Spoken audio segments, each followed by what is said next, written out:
Biarlah hidupku bagimu sebagai pujian yang berkenan. Dalam perbuatanku dan perkataanku, ku sembah Kau Tuhan selalu. Aku mau bernyanyi setiap hari,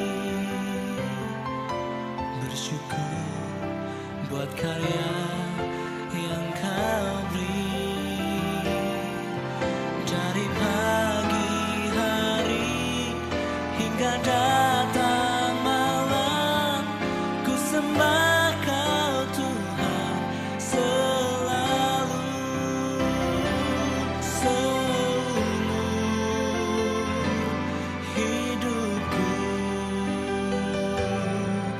ku sembah Kau Tuhan selamanya.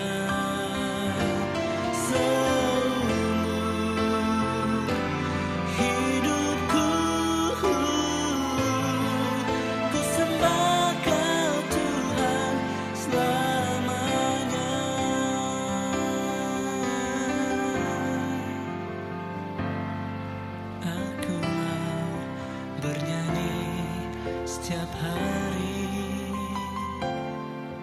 bersyukur buat karya yang Kau beri. Dari pagi hari hingga datang malam, ku sembah Kau Tuhan selalu.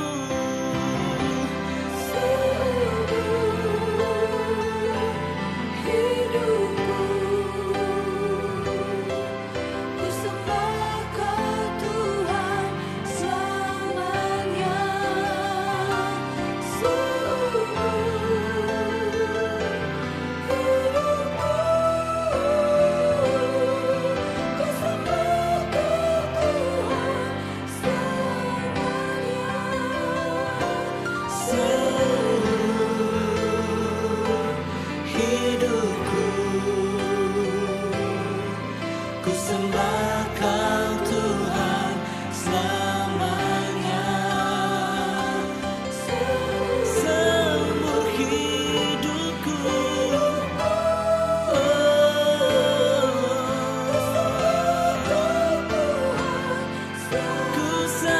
Kau Tuhan.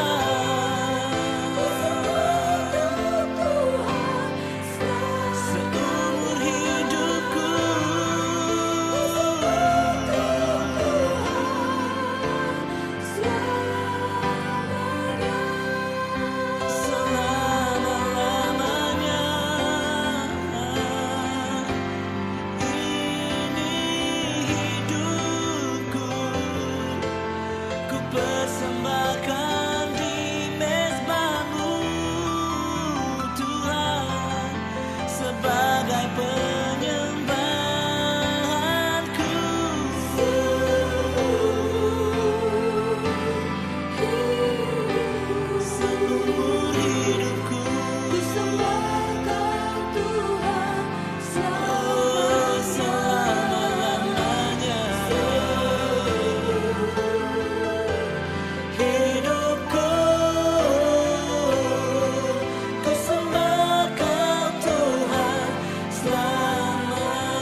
I will give you a new heart and put a new spirit in you. I will remove from you your heart of stone and give you a heart of flesh. And I will put my spirit in you and move you to follow my decrees and be careful to keep my laws. You will live in the land I gave to your forefathers. You will be my people and I will be your God.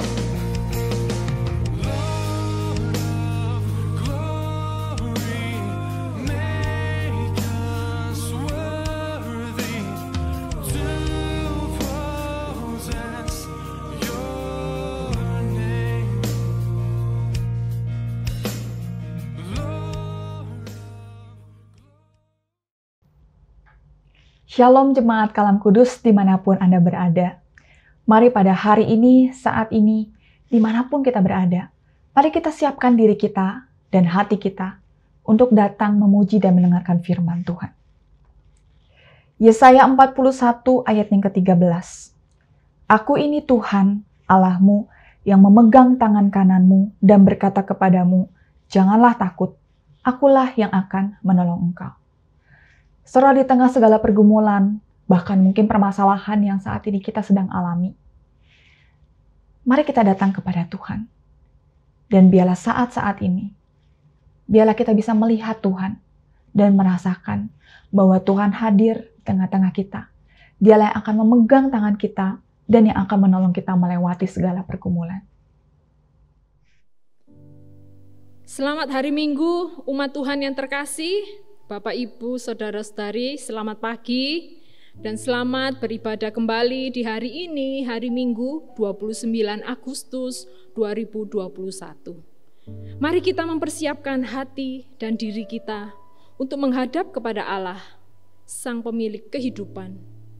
Terpujilah Dia yang ada di sorga, terpujilah Dia di tempat yang maha tinggi.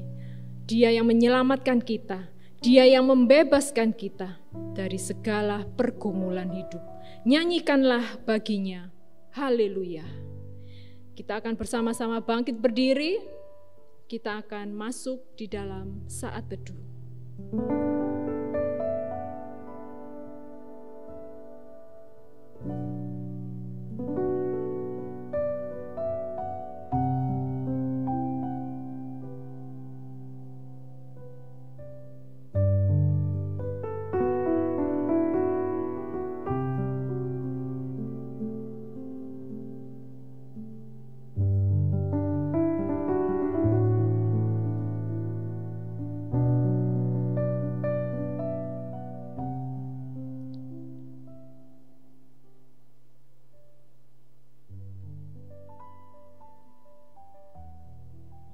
Pertolongan kita adalah di dalam nama Tuhan yang menciptakan langit dan bumi.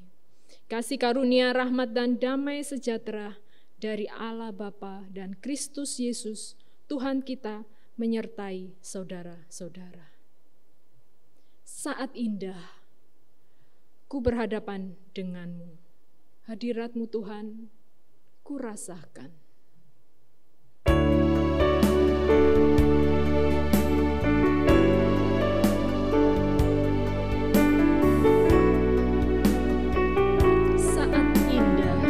Berhadapan denganmu. Saat indah, berhadapan denganmu.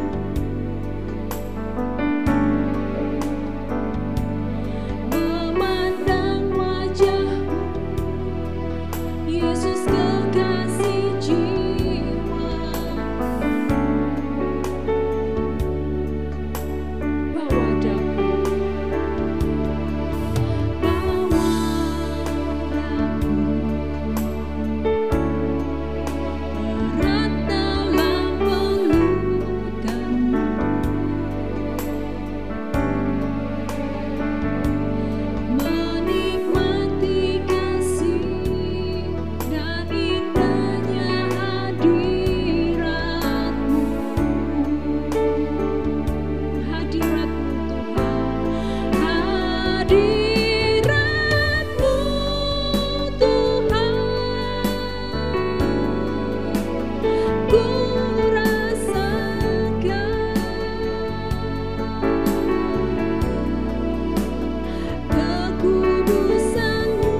haus kepadamu, tubuhku rindu kepadamu, seperti tanah yang kering dan tandus tiada berair. Demikianlah aku memandang kepadamu di tempat kudus, sambil melihat kekuatanmu dan kemuliaan-Mu. Hadirat-Mu Tuhan kurasakan, hadirat-Mu Tuhan kurasakan,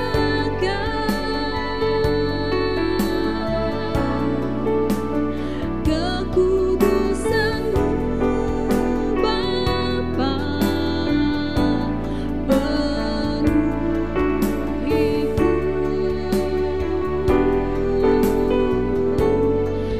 Ku rindu selalu diam dalam bait-Mu,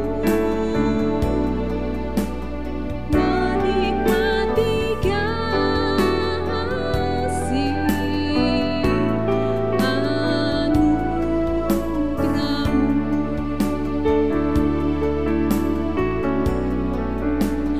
menikmati kasih anugerah-Mu, menikmati kasih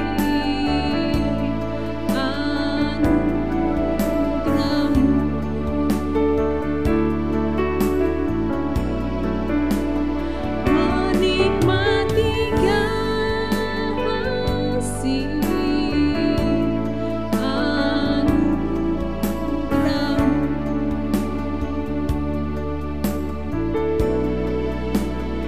menikmati kasih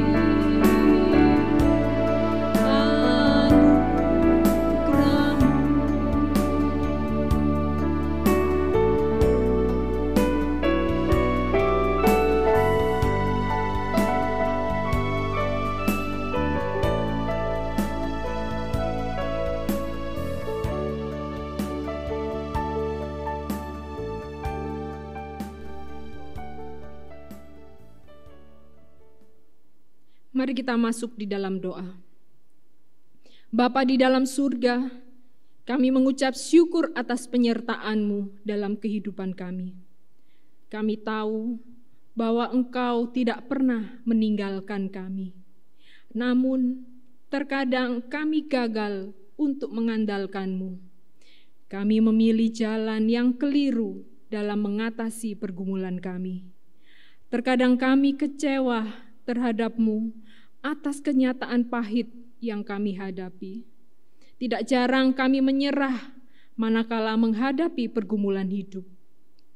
Pada akhirnya kami gagal untuk memandang pergumulan kami dengan sikap yang benar. Di dalam kelemahan inilah kami memohon ampun kepadamu. Kasihanilah kami ya Tuhan. Biarlah saat ini layakkan kami untuk boleh menghadap kehadirat-Mu, untuk bernyanyi, mendengarkan kebenaran firman-Mu, dan memberikan persembahan kepada Tuhan. Layakkanlah kami ya Tuhan, di dalam nama Tuhan Yesus kami sudah berdoa dan mengucapkan syukur. Amin. Silakan duduk kembali Bapak Ibu sekalian. Sahabat adalah orang yang selalu setia di dalam pergaulan dan kebersamaan. Seseorang yang lebih mengutamakan cinta dan kasih persaudaraan lebih dari apapun juga. Memiliki sahabat sejati adalah sebuah anugerah. Tetapi mencari sahabat yang baik juga tidaklah mudah. Dalam Alkitab, kita belajar tentang kisah persahabatan antara Daud dan Yonatan. Kisah sahabat yang benar-benar tulus dan layak dijadikan contoh dalam menjalin persahabatan. Demikian juga kita umat manusia dengan Yesus. Dia adalah sahabat kita, sobat yang paling setia, yang selalu berjalan bersama kita melewati lembah, gunung, dan segala problema kehidupan yang kita hadapi, pribadi lepas pribadi. Di hidupku, ku ada sobat yang setia, yaitu Tuhan Yesus.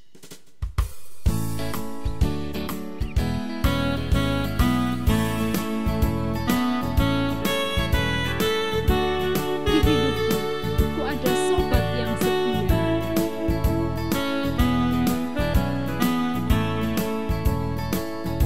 Di hidupku, ku ada sobat yang setia, yang senantiasa berjalan sertaku. Masa gelap dibuatnya terang ceria, itulah Yesus juru selamatku. Ku tak cemas, kan jalan yang naik turun, lewat lembah dan gunung yang terjal. Sebab Tuhan berjalanlah di sampingku, memimpinku ke negeri yang kekal.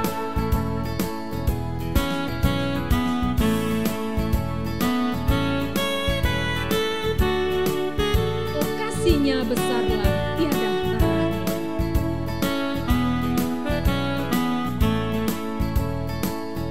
Oh, kasih-Nya besarlah tiada taranya. Dengan rela Dia mati bagiku. Kepadanya ku serahkan jiwa raga. Sejak itu Dia bimbingku selalu. Ku tak cemas, kan jalan yang naik turun, lewat lembah dan gunung yang terjal. Sebab Tuhan berjalanlah di sampingku, memimpinku ke negeri yang kekal.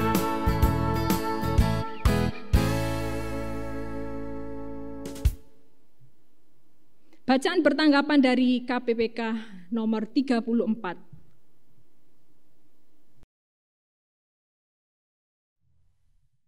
Penghiburan dalam penghiburan.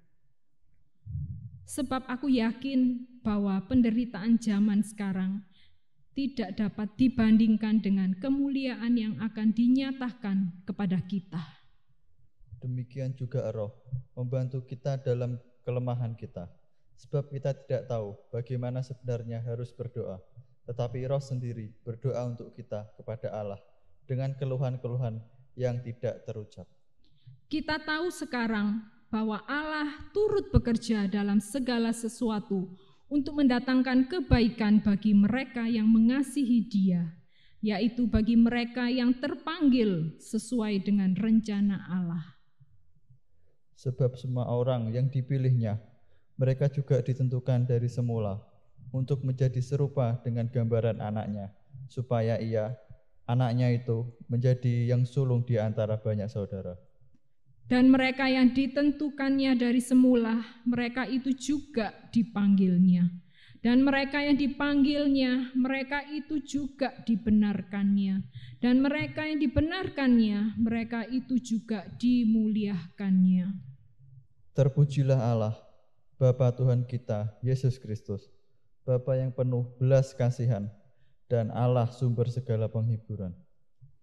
Yang menghibur kami dalam segala penderitaan kami, sehingga kami sanggup menghibur mereka yang berada dalam bermacam-macam penderitaan dengan penghiburan yang kami terima sendiri dari Allah.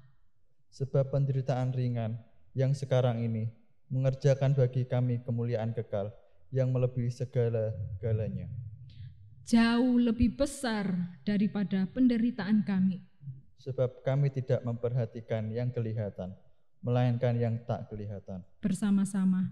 Karena yang kelihatan adalah sementara, sedangkan yang tak kelihatan adalah kekal. Kita akan bangkit berdiri bersama-sama, kita akan mengakukan pengakuan iman rasuli. Pengakuan iman rasuli. Aku percaya kepada Allah, Bapa yang Maha Kuasa, Khalik langit dan bumi, dan kepada Yesus Kristus anaknya yang tunggal Tuhan kita, yang dikandung daripada Roh Kudus, lahir dari anak darah Maria, yang menderita sengsara di bawah pemerintahan Pontius Pilatus, disalibkan, mati dan dikuburkan, turun ke dalam kerajaan maut. Pada hari yang ketiga, bangkit pula dari antara orang mati, naik ke surga, duduk di sebelah kanan Allah, Bapa yang Maha Kuasa, dan dari sana ia akan datang untuk menghakimi orang yang hidup dan yang mati. Aku percaya kepada Roh Kudus, gereja yang kudus dan am, persekutuan orang kudus, pengampunan dosa, kebangkitan orang mati, dan hidup yang kekal. Amin. Silakan duduk kembali, Bapak Ibu sekalian. Kita akan menaikkan doa-doa syafaat yang akan dipimpin oleh penginjil Hana Yuliana. Mari saudara, saat ini kita bersatu dalam doa. Ya Tuhan Allah Bapa kami bersyukur untuk setiap puji-pujian firman Tuhan yang boleh kami naikkan dan yang boleh kami dengar. Bersyukur Engkau telah memimpin ibadah ini dari awal sampai pada akhirnya. Tuhan, tolong ingatkanlah kami untuk terus memandang kepada Tuhan, untuk melihat bahwa Engkau adalah sumber dari segala sesuatu. Engkau adalah sumber kehidupan. Engkau adalah jalan keluar. Dan jika mungkin saat ini kami ada dalam pergumulan, kami tahu bahwa Engkau mengizinkan kami ada dalam pergumulan ini. Karena Engkau mengetahui apa yang akan Engkau lakukan terhadap kami. Terima kasih Tuhan, dalam masa-masa pandemi ini, yang kami tahu berdampak besar untuk setiap kalangan. Kami bersyukur Tuhan bila sampai saat ini kami masih bisa dicukupi segala kebutuhan kami. Segala kebutuhan harian kami, makanan kami. Kami bersyukur Tuhan kami masih boleh tidak sampai kekurangan, tidak sampai harus meminta-minta. Karena kami tahu bahwa yang memberkati, bahwa yang mencukupi adalah Engkau Tuhan. Tuhan, pada hari ini kami terus berdoa untuk keadaan Indonesia. Kami berdoa untuk pemerintah kami berdoa untuk setiap kota-kota di Indonesia ini yang masih tinggi kasus aktif COVID ini Tuhan. Bahkan juga mungkin terkhusus saat ini di daerah-daerah di luar Jawa yang menunjukkan adanya peningkatan kasus aktif positif Tuhan. Biarlah Tuhan Engkau yang boleh memberikan hikmat bagi pemerintah untuk bisa bekerja sama dengan baik dengan rumah sakit yang sudah ditunjuk untuk COVID. Tuhan tolong berkatilah untuk setiap rumah sakit yang ada di luar Jawa Tuhan. Mungkin penanganan mereka tidak secepat yang ada di Jawa. Namun biarlah Tuhan Engkau yang boleh memberkati mereka, Engkau yang boleh memberikan hikmat bagi setiap pemerintah dan juga rumah sakit ini dalam mereka menanggulangi untuk dapat juga menangani peningkatan COVID yang terjadi di daerah mereka. Kami juga berdoa untuk setiap ketersediaan yang mungkin dibutuhkan, ketersediaan obat-obatan, mungkin juga ketersediaan vitamin atau bahkan juga tabung oksigen. Biarlah Tuhan Engkau yang boleh mencukupi segala kebutuhan mereka Tuhan, yang mereka perlukan. Tuhan, kami juga berdoa saat ini untuk keadaan di dunia. Secara khusus untuk negara Afghanistan, yang dalam beberapa hari, bahkan 1 minggu terakhir ini sedang kacau keadaannya. Tuhan, kami berdoa untuk setiap rakyat-rakyat di sana Tuhan. Kami tahu mungkin ini kejadian yang terjadi pada mereka saat ini, pergumulan yang sedang mereka rasakan.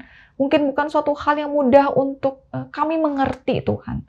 Namun biarlah Tuhan, kami tahu jika Engkau mengizinkan mereka ada dalam situasi saat ini. Engkau tahu apa yang akan Kau lakukan. Engkau tahu apa yang akan Kau tunjukkan kepada setiap orang-orang di sana. Kami berdoa untuk setiap orang-orang Kristen, untuk setiap gereja-gereja, hamba-hamba Tuhan yang ada di sana, Tuhan. Biarlah Tuhan Kau yang boleh menjagai mereka. Biarlah Tuhan Kau yang boleh menguatkan iman mereka di saat-saat masa sukar ini, Tuhan. Oh Tuhan, kami rindu, Tuhan, biarlah Engkau boleh memulihkan, Engkau boleh membantu orang-orang, rakyat-rakyat yang ada di Afghanistan ini, Tuhan. Kami menyerahkan ke dalam tangan-Mu, Tuhan. Kami juga berdoa, Tuhan, biarlah Engkau yang juga boleh berkati usaha pekerjaan kami pada saat ini. Engkau juga boleh memberkati kesehatan kami, Tuhan. Kami bersyukur jika di Surabaya ini PPKM sudah turun jadi level 3. Kami bersyukur, Tuhan, untuk adanya penurunan jumlah kasus aktif di Surabaya. Namun biarlah Tuhan, kami juga boleh menjaga diri kami dan juga kami juga boleh terus berdoa kepada Tuhan untuk pemulihan kota kami di Surabaya dan juga untuk di Indonesia ini. Kami menyerahkan ke dalam tangan-Mu, Tuhan, karena kami tahu kami menyerahkan segala permohonan juga pokok doa kami kepada Allah, sumber kehidupan, kepada Allah yang mengatur segala sesuatu. Terima kasih ya Bapa, kami menyerahkan juga untuk kerohanian kami. Mungkin Tuhan, masa-masa pandemi ini menjadi satu pukulan bagi setiap kami, yang membuat kami merasa kering, yang membuat kami merasa jauh dari Tuhan. Tuhan tolong, kami percaya Engkau peduli akan kesejahteraan jasmani. Kami juga percaya Engkau peduli akan kerohanian kami. Peluklah hati kami, Tuhan. Bangkitkanlah kembali semangat kami untuk beribadah, untuk memuliakan Tuhan. Kami menyerahkan ke dalam tangan-Mu. Di dalam nama Tuhan Yesus Kristus kami berdoa dan mengucap syukur. Amin. Bapak Ibu sekalian, sebentar kita akan mendengarkan kebenaran firman Tuhan. Seperti rusa yang sangat membutuhkan dan merindukan sungai yang berair, demikian pula kerinduan Daud kepada Tuhan. Artinya, hal yang paling Daud butuhkan dan inginkan dalam hidup ini adalah Tuhan. Bagi Daud, Tuhan adalah satu-satunya pribadi yang dapat memuaskan rasa haus dan lapar jiwanya. Satu-satunya sumber kekuatan dan perlindungan. Siapakah yang paling saudara butuhkan dan inginkan dalam hidup ini? Manusia? Alkitab dengan keras menyatakan, terkutuklah orang yang mengandalkan manusia, yang mengandalkan kekuatannya sendiri, dan yang hatinya menjauh daripada Tuhan. Yeremia 17 ayat 5. Berharap dan mengandalkan manusia adalah sia-sia belaka. Jangan berharap pada manusia, sebab ia tidak lebih daripada embusan nafas. Dan sebagai apakah ia dapat dianggap? Yesaya 2 ayat 22.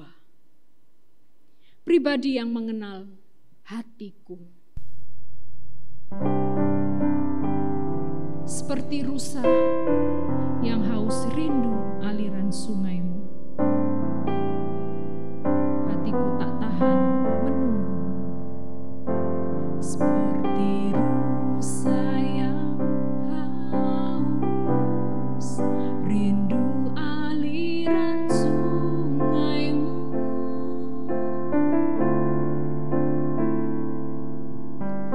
Hatiku tak tahan menunggu.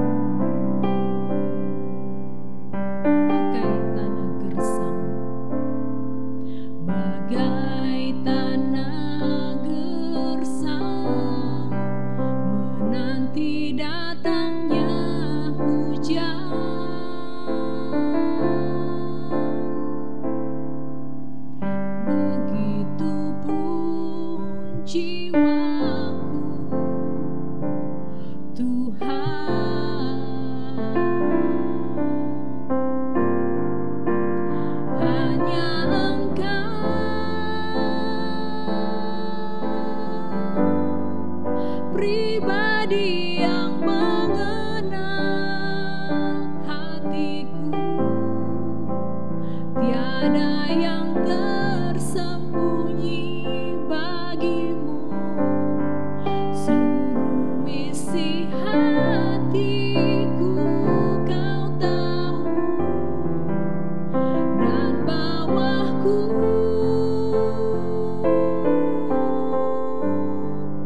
untuk lebih dekat lagi padamu,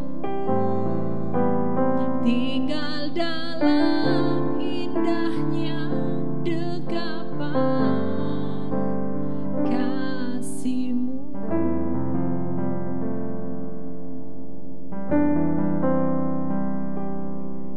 Seperti rusa yang haus, rindu aliran sungai-Mu. Seperti rusa yang haus, rindu aliran sungai-Mu.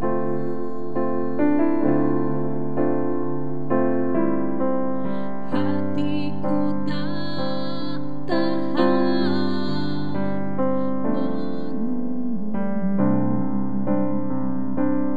Bagai tanah gersang,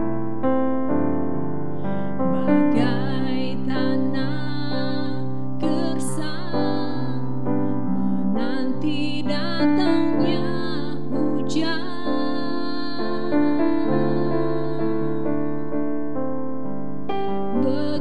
Begitupun jiwaku, Tuhan, hanya Engkau, hanya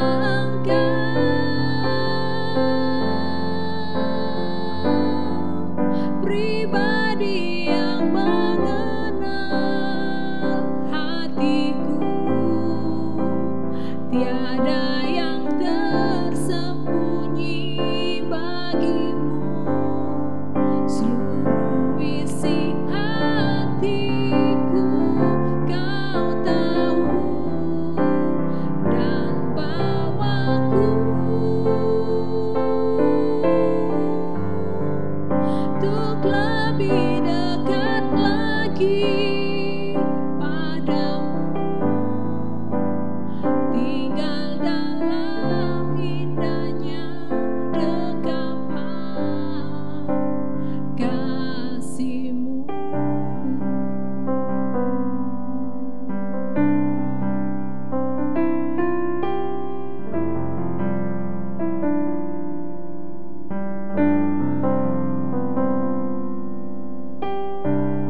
Hanya Engkau Tuhan, pribadi yang mengenal hatiku. Tiada yang tersembunyi bagimu, seluruh isi hatiku.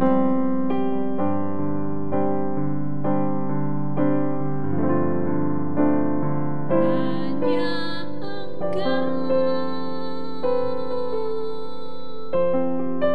pribadi yang mengenal hatiku, tiada yang tersembunyi bagimu. Seluruh isi hatiku kau tahu, dan bawaku untuk lebih dekat lagi padamu, tinggal dalam indah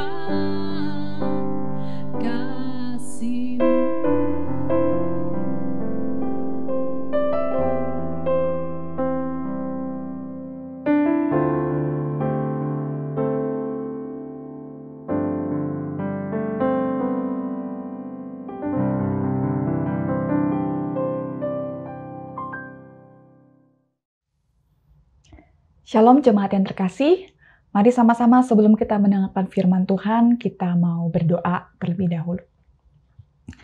Ya Tuhan Allah Bapa kami, terima kasih kami boleh sama-sama diperbolehkan datang kembali kepada Tuhan dan mendengarkan firman Tuhan.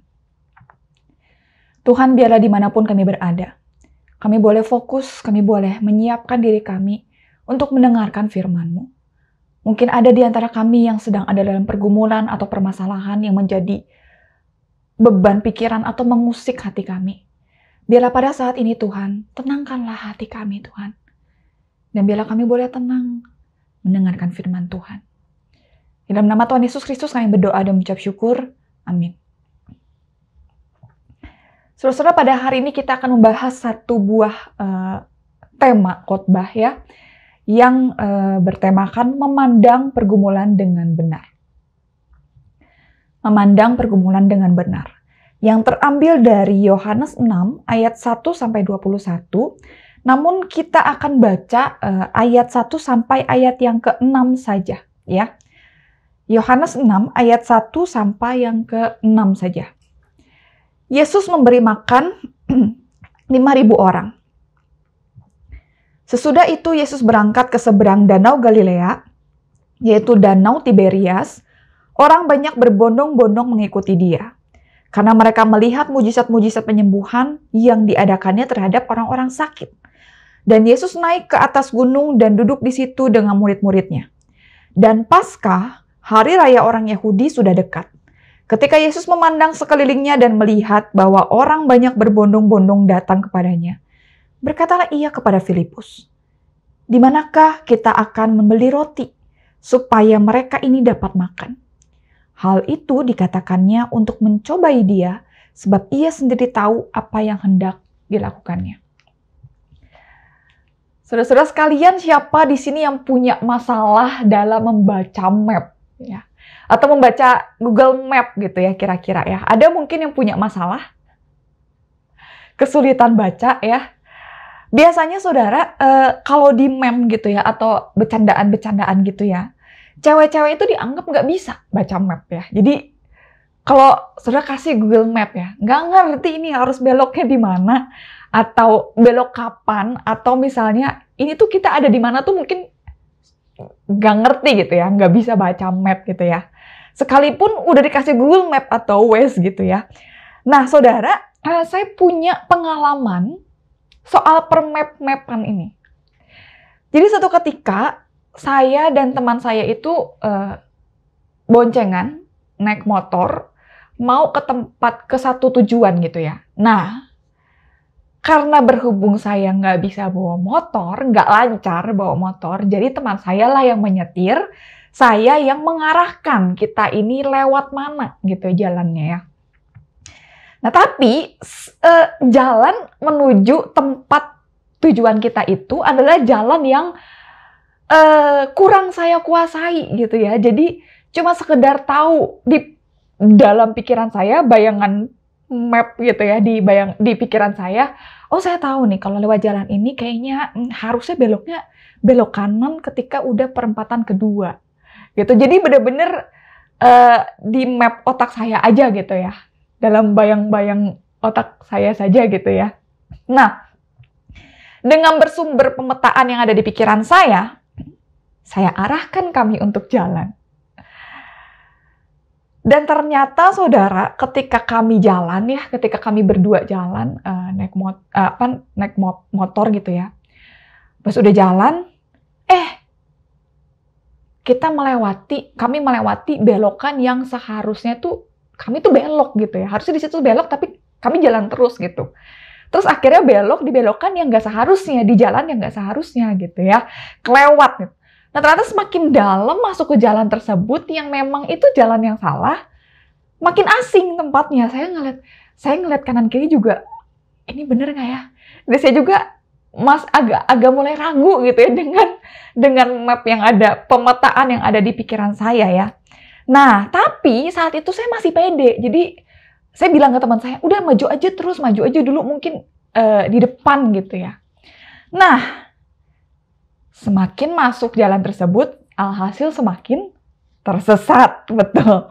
Nah, abis itu saudara, akhirnya sepanjang jalan itu teman saya tuh ngomel-ngomel sama saya terus. Sotoy sih lu, gitu kan. Sotoy sih kamu ya. Kalau emang nggak begitu apal, apa susahnya sih buka Google Map gitu? Kenapa harus dengan pemetaan di pikiran kamu gitu? Kenapa nggak buka Google Map aja gitu kalau nggak benar-benar menguasai gitu ya? Nah, cuma kan waktu itu saya pikir saya cukup bisa gitu ya untuk hafal harus belok di mana, tapi ternyata tidak. Nah, saudara, seringkali ketika kita mau ambil langkah atau keputusan, atau mungkin ketika kita ada dalam pergumulan atau suatu masalah, kita pikir jalan keluar atau solusinya itu adalah diri kita atau ada dalam diri kita ya. Apa? Apa yang kita punya, apa yang kita tahu, apa yang kita pikir kita ngerti. Jadi saudara, seringkali ketika kita mengambil keputusan atau mengambil langkah atau dalam pergumulan, kita pikir itu solusi dan jalan keluarnya itu adalah ada dalam diri kita gitu. Apa yang kita tahu, apa yang kita punya, apa yang kita pikir kita ngerti. Padahal tidak selalu jalan keluarnya itu adalah apa yang ada dalam diri kita. Dan hal itu juga terjadi dalam perikop yang akan kita bahas hari ini. So, dikatakan di ayat 1 dan ayat yang kedua, sesudah itu Yesus berangkat ke seberang danau Galilea, yaitu danau Tiberias. Orang banyak berbondong-bondong mengikuti dia. Ya, jadi Yesus berangkat ke seberang danau Galilea, yaitu danau Tiberias. Orang banyak itu sudah berbondong-bondong mengikuti Yesus ya. Jadi sebenarnya Yesus itu belum sampai menepi ke danau, ke tepian danau itu. Dari kejauhan, dari perahu, mereka udah bisa lihat orang-orang banyak tuh udah pada ngumpul di tepian danau untuk nungguin Yesus gitu ya, untuk menunggu Yesus ya, untuk menantikan Yesus untuk berlabuh. Nah, saudara, siapa orang banyak ini ya? Di ayat yang kedua dikatakan, mereka ini adalah orang-orang yang melihat mujizat-mujizat penyembuhan yang diadakan Yesus kepada orang-orang yang sakit. Ya, jadi mereka ini orang-orang yang pernah ngeliat, yang kagum, melihat kok ada orang seperti Yesus ini yang bisa menyembuhkan orang-orang yang sakit, yang bisa menyembuhkan penyakit-penyakit. Orang lumpuh bisa jalan, orang yang tuli bisa mendengar gitu ya, orang yang sakit keras bisa sembuh gitu ya sama dia, bisa sembuh dengan Yesus. Nah, jadi saudara, mereka ini orang-orang banyak ini bisa jadi mereka bukan cuma orang-orang yang tinggal di daerah situ, di sekitar situ maksud saya, jalan kaki gitu ya dari rumah mereka yang ada di daerah situ karena dekat. Tapi bisa jadi mereka ini juga adalah orang-orang dari seberang danau ya. Mereka tahu, oh Yesus ini mau arahnya ke danau Tiberias ini ya, ke daerah Galilea ini ya. Jadi mereka dengan jalan kaki mengikuti Yesus di tepian danau, menyusuri gitu ya, di tepian gitu ya. Nah, sampai akhirnya mereka sampai dan bertemu dengan Yesus, menantikan Yesus, pengen lihat Yesus gitu. Mereka mungkin adalah orang-orang yang ngikutin dari samping. Mereka harus berjalan jauh, bermil-mil, demi melihat sosok Yesus yang bisa melakukan banyak mujizat.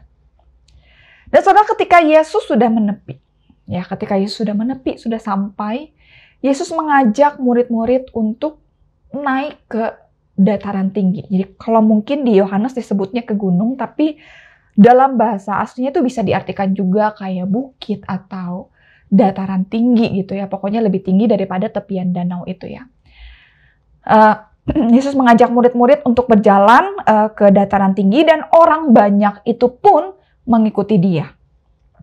Yesus mengajar mereka semua dengan pengajaran dia yang sangat menakjubkan ya, yang memukau ya. Orang-orang sampai, kok bisa Yesus ini punya hikmat sampai bisa berkata-kata dengan demikian gitu ya.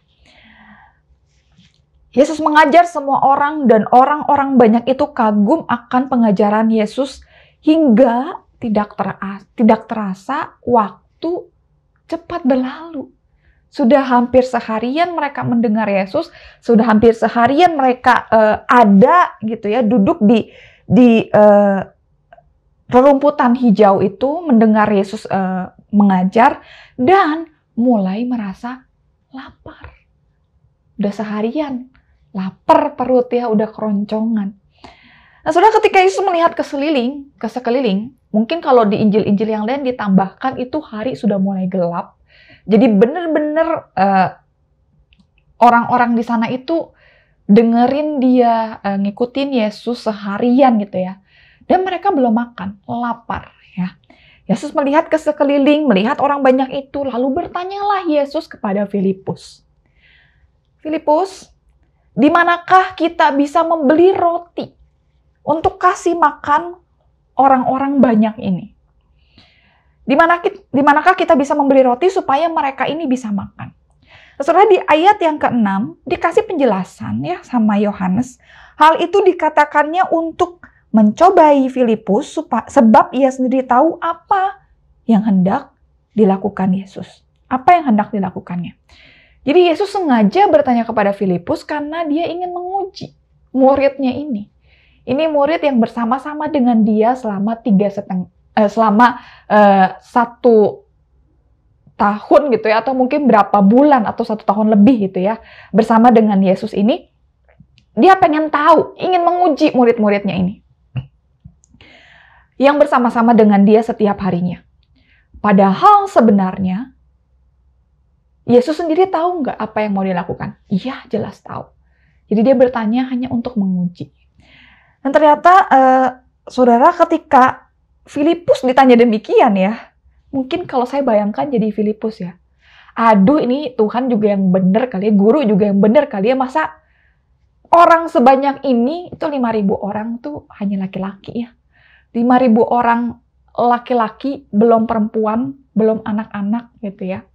Jadi mungkin bisa 2 kali lipat daripada ini ya jumlahnya ya, 5.000 orang ya, bisa 10.000 atau bahkan lebih gitu ya orang-orang yang hadir pada saat itu.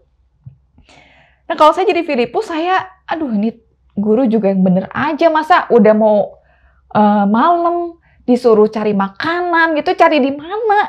Siapa catering yang bisa masak langsung jadi untuk 5.000 orang? Gak ada. Itu kan. Apalagi ini daerah yang ini kan dataran tinggi.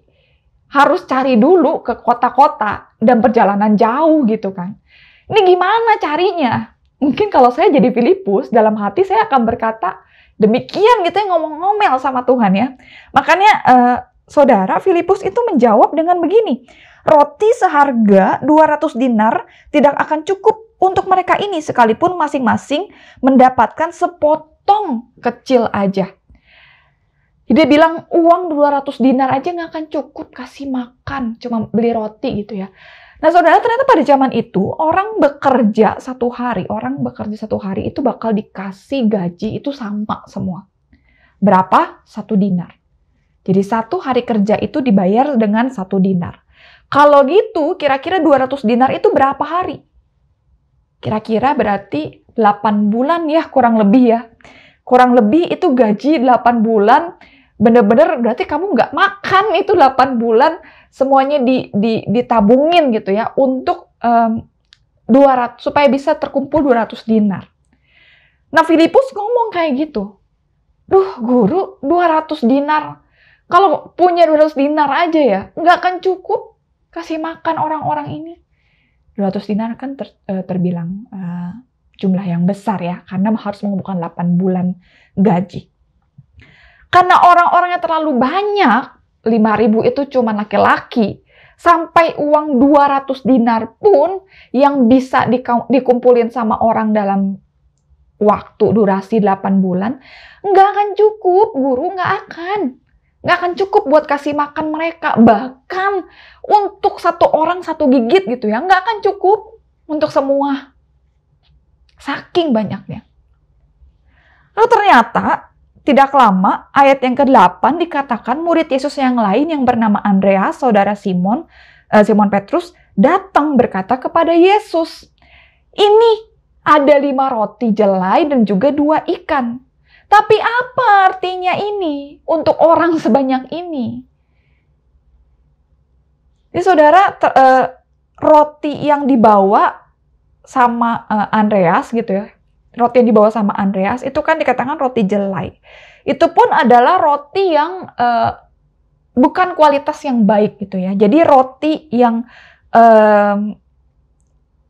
roti murah dari kalangan orang miskin gitu ya, roti murah dari kalangan orang miskin. Dan ikannya pun jangan bayangkan seperti, oh iya ikan goreng kali ya, yang besar gitu ya. Enggak, saudara. Ikannya itu dalam bahasa aslinya ya dipakai opsaria. Jadi opsaria itu ternyata kayak acar ikan yang biasa dimakan sebagai lauk dengan roti itu, roti yang roti jelai itu gitu yang dibawa sama si anak kecil itu ya. Jadi sebenarnya itu untuk makan itu aja sebenarnya ya memang cukup untuk 1 orang, nggak bisa bagi-bagi. Kalau dibagi untuk 2 orang, untuk 3 orang nggak akan kenyang. Jadi benar-benar cukup untuk si anak kecil laki-laki itu yang membawa 5 roti jelai dan 2 ikan. Jadi memang sudah porsinya sedikit ya, ditambah lagi nih makanannya juga murah. Kualitasnya bukan kualitas yang baik karena dari roti yang biasa dimakan sama kalangan orang miskin atau budak gitu ya. Tapi saudara, dari jawaban atau respon Filipus dan juga Andreas, ada satu hal yang saya mau kita sama-sama perhatikan. Menariknya, respon Filipus dan Andreas ini punya satu kesamaan. Kira-kira ada yang tahu kesamaannya apa? Terus satu kesamaannya itu adalah mereka sama-sama pikir jalan keluar atau solusi atau sumber buat kasih makan orang banyak itu adalah apa yang mereka punya atau apa yang mereka lihat. Jika Tuhan nyuruh nih, kasih makan ini nih, gimana ya supaya mereka bisa makan gitu kan? Di mana kita bisa dapat roti supaya kasih mereka makan? Dua-duanya berespon sama. Mereka pikir jalan keluar, solusi atau sumbernya itu adalah apa yang mereka punya atau apa yang mereka lihat. Filipus ngomong 200 dinar kan, langsung kepikirannya uang ya. Wajar sih ya sebenarnya ya. Langsung kepikirannya uang. Kenapa langsung terpikir 200 dinar? Ya, 200 dinar. Sudah siapa tahu ternyata itu adalah jumlah uang kas yang dipunyai oleh Yesus dan juga murid-murid. Kan mereka ada uang kas ya. Nah, jangan-jangan siapa tahu 200 dinar itu adalah uang kasnya mereka gitu ya, mereka punya. Atau mungkin ya hanya terpikir 200 dinar aja nggak bisa Tuhan gitu ya. Karena jumlah yang besar untuk Filipus saat itu. Nah, Filipus ini langsung berpikir uang. Oh, sumber buat kasih makan untuk menjadi solusi bagi permasalahan ini adalah uang. Uang kas yang mungkin mereka punya saat itu 200 dinar. Atau kira-kira 200 dinar cukup nggak ya untuk mereka? Dia langsung kepikirnya uang. Jalan keluarnya itu adalah uang gitu ya. Yang mereka pikir, oh ini bisa menjadi jalan keluar mereka. Solusi untuk kasih makan. Tapi ternyata enggak kan. Filipus sendiri ngomong, nggak cukup. 200 dinar aja nggak cukup. Punya uang sebanyak itu pun nggak cukup. Ya. Andreas juga sama, saudara. Waktu pas dia lebih berinisiatif ya, dia cari orang-orang gitu siapa yang punya makanan, dia ketemu nih. Nih Tuhan ada anak laki-laki nih. Dia punya 5 roti jelai dan 2 ikan. Tapi habis dia ngomong kayak gitu, dia langsung berespon apa? Segini doang mana cukup? Nggak akan cukup Tuhan buat 5.000 orang. Jadi seakan-akan kayak nemu solusi baru, tapi langsung nggak cukup ternyata ya. Meskipun udah nemu 5 roti jelai dan 2 ikan, tetap nggak cukup. Kenapa? Karena dia pikir sumbernya itu adalah apa yang mereka punya. Apa yang terlihat. Yang mereka punya saat itu, kalau Filipus pikirnya uang, kalau Andreas pikirnya nih ada 5 roti jelai dan 2 ikan. Sebenarnya kalau memang sumbernya itu, ya memang nggak akan cukup. Kalau sumbernya cuma 5 roti dan 2 ikan gitu ya, untuk kasih makan 5.000 orang. Saudara, inilah yang sebenarnya menjadi masalah bagi saya. Kita selalu melihat sumbernya itu adalah apa yang ada di depan mata. Apa yang kita punya, apa yang kita tahu, atau yang kita pikir ini nih solusinya gitu ya. Dan lupa kalau yang bersama dengan mereka adalah pribadi yang melakukan banyak mujizat, penyembuhan gitu ya. Mereka lupa bahwa yang bersama dengan mereka itu adalah Yesus, sumber kehidupan itu sendiri. Dari Dialah segala sesuatu ada di depan mereka, tapi mereka nggak sadar. Akhirnya ketika Yesus melihat, aduh ini murid-muridnya nggak sadar lah. Aku ini ada bersama-sama dengan mereka. Aku yang banyak lakuin mujizat, penyembuhan, yang bahkan nabi-nabi terdahulu aja nggak pernah lakuin, aku bisa. Lalu akhirnya Tuhan suruh, ya udah sini kasih 5 roti dan juga 2 ikannya ya. 5 roti jelai dan 2 ikannya. Yesus mengucap syukur dan memecah-mecahkan roti itu, dan 5 roti jelai yang ada, yang disangka tidak cukup itu ya, ternyata bisa memberi makan 5.000 orang laki-laki, bahkan juga belum terhitung perempuan dan juga anak-anak. Semua orang kenyang, nggak ada satupun yang kekurangan, nggak ada satupun yang kurang kenyang gitu ya, kurang begah gitu. Enggak, saudara. Dan malah sisa 12 keranjang. Sisanya bahkan lebih daripada modalnya mereka. Daripada 5 roti dan juga 2 ikan. Sisa 12 keranjang. Saudara, menarik ya. Ketika Yesus menyuruh mereka kasih makan, saya pikir ini benar-benar Tuhan tuh sengaja bikin Filipus, Andreas, dan murid-murid yang lain tuh kalang kabut. Hah? Harus kasih makan gitu kan? Gimana dapetnya? Harus apa? Mereka pikir langsung kan. Tuhan berharap kalau mereka langsung terpikir itu adalah ya Tuhan sendiri, Dia sendiri. Karena selama ini mereka udah bersama-sama dan melihat mujizat yang Yesus lakukan. Tapi enggak. Buktinya ya Filipus pikirkan, yang Andreas pikirkan adalah apa yang ada di depan mata mereka. Apa yang mereka punya.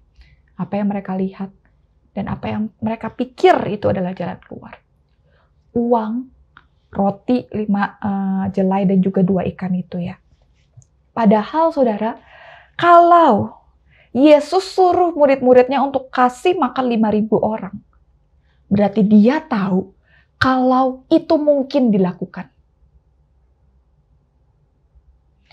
Kalau Dia tahu itu mungkin dilakukan, berarti Dia tahu dari mana harus dapetin itu. Dari mana sumbernya, apa jalan keluarnya, apa solusinya.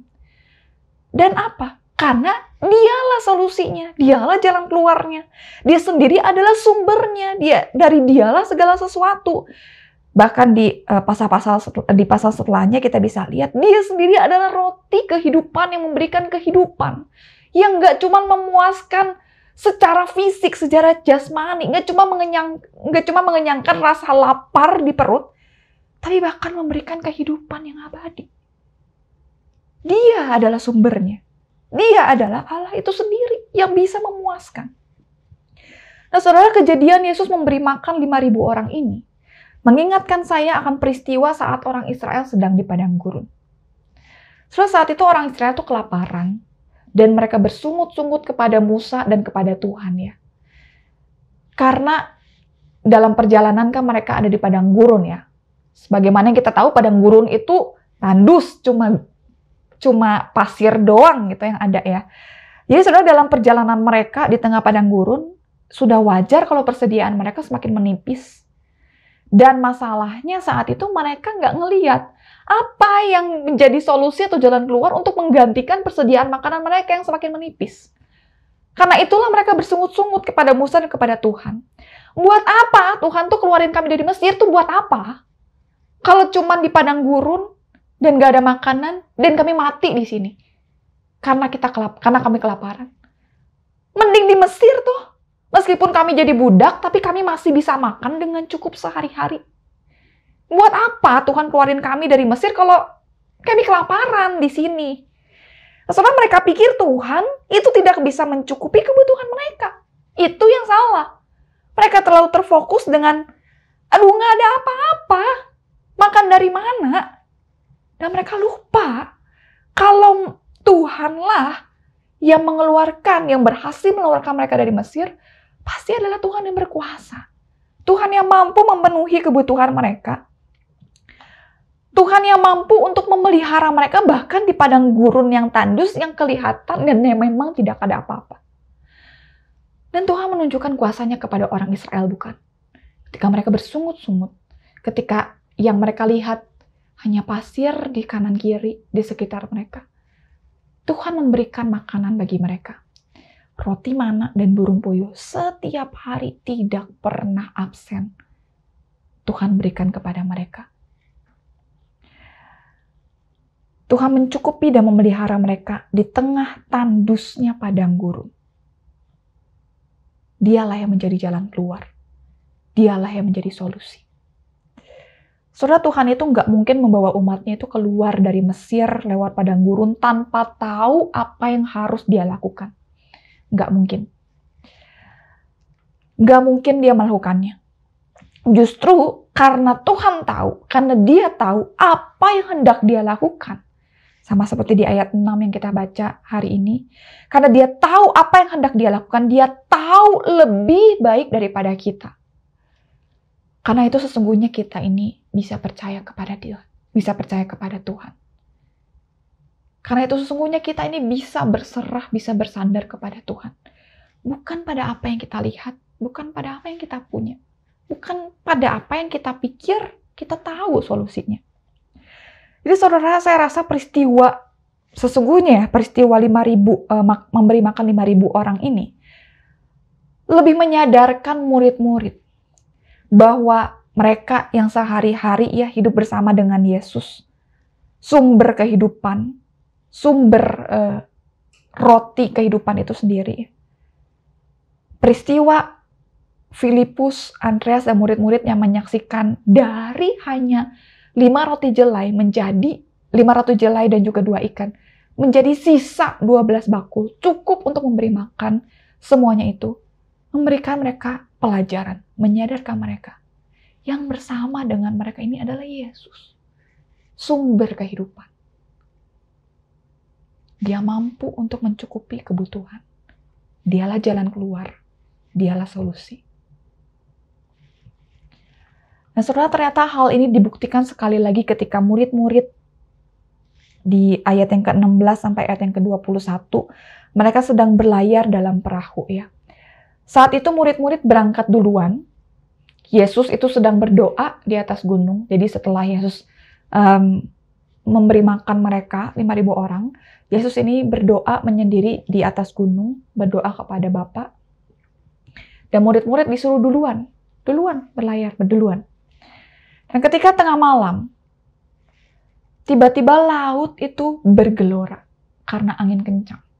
Jadi karena angin kencang, ombaknya itu mungkin cukup tinggi ya. Membuat perahu yang mereka tumpangi itu cukup bergoncang dengan keras. Di Injil-Injil yang lain dikatakan mereka itu benar-benar sangat ketakutan. Murid-murid berusaha mendayung kira-kira 2-3 mil jauhnya. Dan dalam situasi yang sudah mencekam itu pun, di dalam angin yang kencang dan laut bergelora, mereka melihat ada sosok pribadi yang berjalan di atas air mendekati perahu mereka. Ketika mereka melihat hal itu, mereka sangat ketakutan. Masalahnya udah di tengah badai, ini udah mereka juga udah ketakutan bakal hidup atau mati ya. Di tengah kencangnya angin dan juga laut yang bergelora, mereka ngelihat ada sosok yang berjalan di atas air. Ya udah wajar banget kalau mereka takut. Tapi saudara, di tengah ketakutan mereka, Yesus tahu apa yang mereka alami. Dan Yesus menenangkan mereka dengan berkata, "Ini aku. Jangan takut. Aku ada bersama dengan kamu. Kamu tidak sendiri di dalam badai." Saudara, kita seringkali dalam menghadapi masalah, dalam menghadapi pergumulan, mungkin karena yang pertama kali kita pikirkan adalah apa yang kita punya, apa yang ada di depan mata kita. Itu adalah solusinya. Seringkali akhirnya yang terucap adalah, "Nggak mungkin cukup, Tuhan. Gak mungkin cukup. Gak akan bisa. Karena kita pikir sumbernya adalah apa yang kita punya. Padahal bukan. Saudara, kalau misalnya Tuhan menempatkan kita ada di keadaan saat ini, mungkin ada dalam pergumulan atau ada dalam masalah. Saudara, itu bukan karena dia sengaja taruh kita di sana dan bergumul-bergumul sendiri. Enggak. Tuhan izinkan kita ada dalam situasi ini karena dia tahu apa yang akan dia lakukan. Karena dia tahu apa yang akan dia perbuat. Karena dia tahu apa yang akan dia tunjukkan kepada setiap kita. Dia ingin kita melihat kepadanya. Dia ingin kita tuh percaya kepada dia. Dia ingin kita tuh sadar. Bukan apa yang kita punya, bukan apa yang kita genggam, atau yang kita pikir itu solusinya. Tapi dia pengen kita sadar bahwa jalan keluar, solusi, atau sumber dari apapun itu adalah Tuhan. Pandanglah Tuhan. Lihatlah kepada Tuhan. Dan percayalah kepada pemeliharaan Tuhan. So, saya akan menutup khotbah saya pada hari ini dengan memutarkan satu video. Mari sama-sama kita akan melihat video dalam durasi 1 menit ini ya. 'Cause no one knows you better than me, and no one's been a better friend. So rock-a-bye, baby, come and rise. You've been tired lately, lay your head down. Don't you think, baby, I know best. I've been a father for a long time, so call my name and I will listen. All you need is here inside my arms. Just sleep and you can... Saudara-saudara, Yesus ingin mata kita selalu memandang kepadanya. Ketika kita berjalan, ketika mungkin kita ada masalah atau pergumulan, ketika kita mungkin harus mengambil keputusan atau mengambil langkah, Yesus ingin kita ini melihat kepadanya dan bergantung kepada tuntunannya. Seperti seorang anak kecil dalam video tadi, ketika dia bisa jalan sendiri, tapi dia sedikit-sedikit menengok ke arah papanya, ngeliat ke arah papanya. Oh, papanya masih ada di belakang. Oh, papanya masih ada berserta dengan dia. Dan dia jalan. Seperti anak kecil itu yang selalu memandang kepada papahnya. Dan ketika anak itu tahu, papahnya itu ada di samping dia dan menggenggam tangannya, dia tenang. Saudara-saudara, jika mungkin saat ini ada begitu banyak pikiran ataupun permasalahan yang sedang membuat gelisah hatimu, membuat pikiranmu menjadi pusing, terbeban, atau menjadi tidak tenang, saudara ingatlah, sumber, jalan keluar, solusi, itu bukan ada dalam diri kita. Bukan apa yang kita punya, bukan apa yang kita pikir itu adalah solusi, atau apa yang ada di depan mata kita. Tapi ingatlah selalu untuk membawa itu kepada Tuhan. Dan pandanglah Tuhan. Pandanglah kepada Bapa kita. Dan percayalah kepada tangannya yang menggenggam kita dan yang beserta dengan kita. Ia berkata kepada setiap kita, ini aku. Jangan takut. Mari sama-sama kita tundukkan kepala, kita berdoa. Ya Tuhan Allah Bapa kami, ampuni kami jika mungkin dalam masa-masa pergumulan yang kami alami, kami pikir kami bisa mengatasi semua itu sendiri. Kami pikir solusi atau jalan keluar dari permasalahan kami adalah apa yang kami punya, atau apa yang ada di depan mata kami. Namun Tuhan, pada hari ini kami boleh melihat bahwa Engkau mengetahui jauh lebih baik daripada kami. Ketika Engkau mengizinkan kami ada dalam pergumulan yang kami alami, kami tahu bahwa Engkau mengetahui apa yang akan Engkau lakukan. Engkau mengetahui apa yang ingin hendak Kau tunjukkan kepada setiap kami. Tuhan, tolong setiap kami, biarlah kami menjadi anak-anak-Mu yang selalu memandang kepada Bapa, yang selalu meminta tuntunan Tuhan, yang selalu melihat dan yang selalu bersandar kepada genggaman tangan Bapaknya. Pimpinlah setiap kami, Tuhan. Biarlah dalam segala apapun yang kami putuskan, jalan yang kami ambil, kami boleh mengambil semuanya itu. Kami boleh berjalan semuanya itu bersama dengan Tuhan, bukan dengan kekuatan kami sendiri. Karena kami tahu kami bersama dengan Allah yang dalam sejarah telah menunjukkan bukti-bukti penyertaan-Mu kepada setiap orang-orang yang percaya. Terima kasih ya Bapa, kami menyerahkan hidup kami ke dalam tangan. Di dalam nama Tuhan Yesus Kristus kami berdoa dan mengucap syukur. Amin. Saat ini kita akan menyatakan syukur kepada Allah melalui persembahan kita dengan mengingat firman Tuhan dari Mazmur 66 ayat 13 berkata, "Aku akan masuk ke dalam rumah-Mu dengan membawa korban-korban bakaran. Aku akan membayar kepadamu nazarku yang telah diucapkan bibirku dan dikatakan mulutku pada waktu aku susah."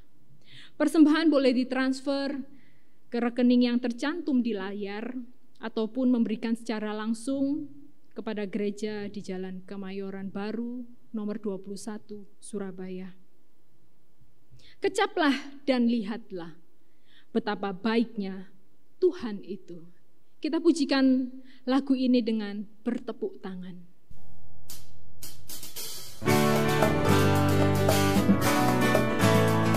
Kecaplah dan lihatlah betapa baiknya Tuhan itu.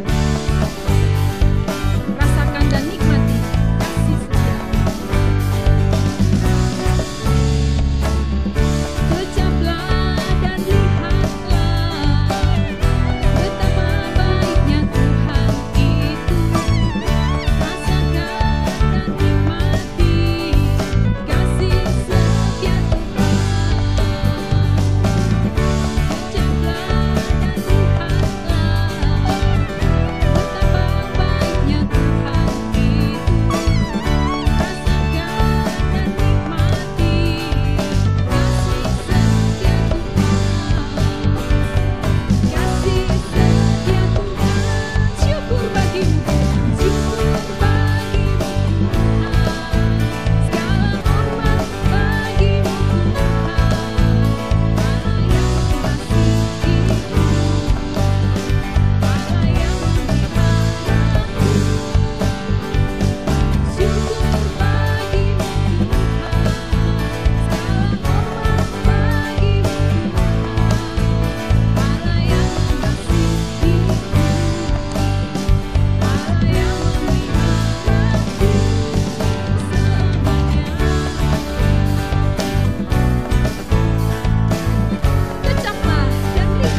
Kita masuk di dalam doa persembahan.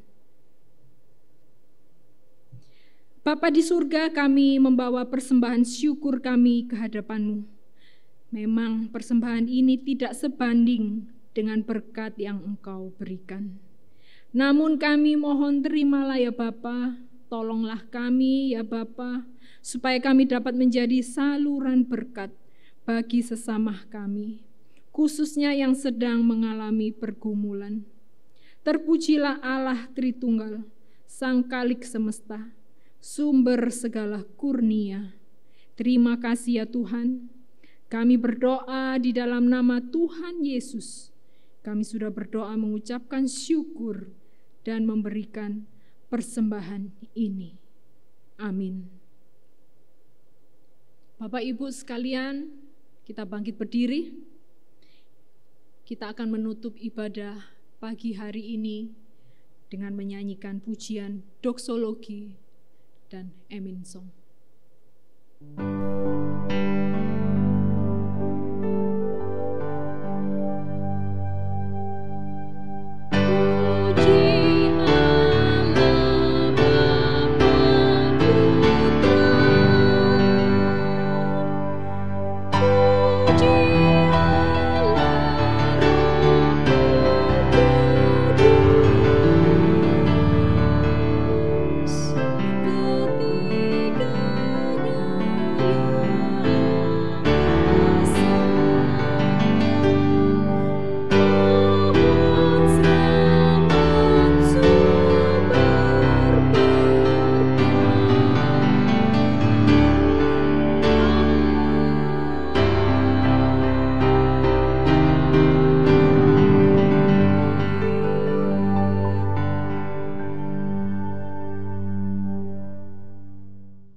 Kiranya kasih sukacita, damai sejahtera, tuntunan dan pemeliharaan dari Tuhan kita, Yesus Kristus, akan selalu menyertai kita dari hari ini sampai Yesus datang yang kedua kalinya. Amin.